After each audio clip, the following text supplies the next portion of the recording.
What the Moon Brings by H.P. Lovecraft. I hate the moon. I am afraid of it. For when it shines on certain scenes familiar and loved, it sometimes makes them unfamiliar and hideous. It was in the spectral summer when the moon shone down on the old garden where I wandered. The spectral summer of narcotic flowers and humid seas of foliage that bring wild and many-colored dreams. And as I walked by the shallow crystal stream, I saw unwanted ripples tipped with yellow light, as if those placid waters were drawn on in resistless currents to strange oceans that are not in the world. Silent and sparkling, bright and baleful, those moon-cursed waters hurried I knew not whither, whilst from the embowered banks white lotus blossoms fluttered one by one in the opiate night wind, and dropped despairingly into the stream, swirling away horribly under the arched carven bridge, and staring back with the sinister resignation of calm, dead faces.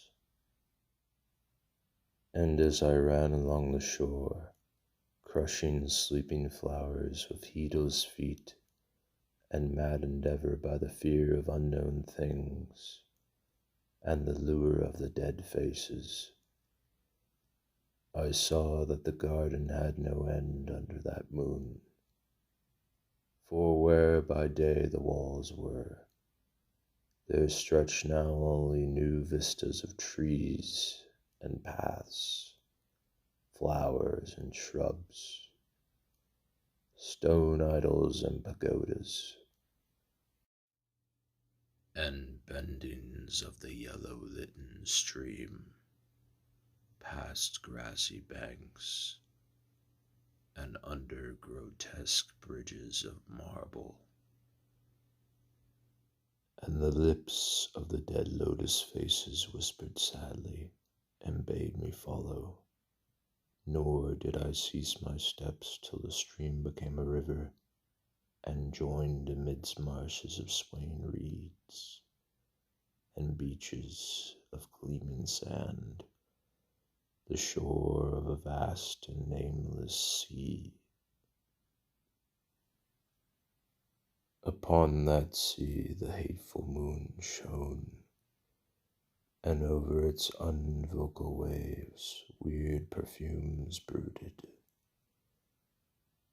And as I saw therein the lotus faces vanish, I longed for nets that I might capture them and learn from them the secrets which the moon had brought upon the night. But when the moon went over to the west and the still tide ebbed from the sullen shore, I saw in that light old spires that the waves almost uncovered, and white columns gay with festoons of green seaweed. And knowing that to this sunken place all the dead had come, I trembled and did not wish again to speak with the lotus faces. Yet when I saw far out in the sea a black condor descend from the sky to seek rest on a vast reef, I would fain have questioned him and asked him of those whom I had known when they were alive. This I would have asked him had he not been so far away, but he was very far, and could not be seen at all when he drew nigh that gigantic reef. So I watched the tide go out under that sinking moon, and saw gleaming the spires, the towers, and the roofs of that dead, dripping city. And as I watched, my nostrils tried to close against the perfume conquering stench of the world's dead, for truly, in this unplaced and forgotten spot, had all the flesh of the churchyards gathered, for puffy sea worms to gnaw and glut upon. Over those horrors the evil moon now hung very low, but the puffy worms of the sea need no moon to feed by. And as I watched the ripples that told of the writhing of worms beneath, I felt a new chill from afar, out whither the condor had flown, as if my flesh had caught a horror before my eyes had seen it. Nor had my flesh trembled without cause, for when I raised my eyes, I saw that the waters had ebbed very low, shewing much of the vast reef whose rim I had seen before.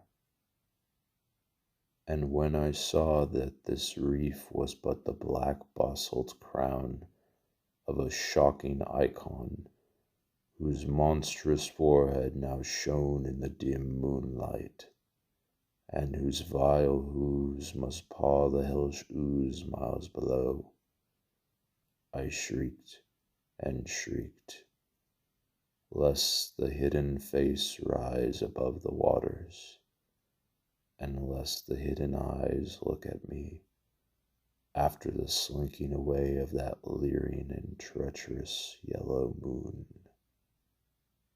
And to escape this relentless thing, I plunged gladly and unhesitatingly into the stinking shallows, where amidst weedy walls and sunken streets, fat sea worms feast upon the world's dead.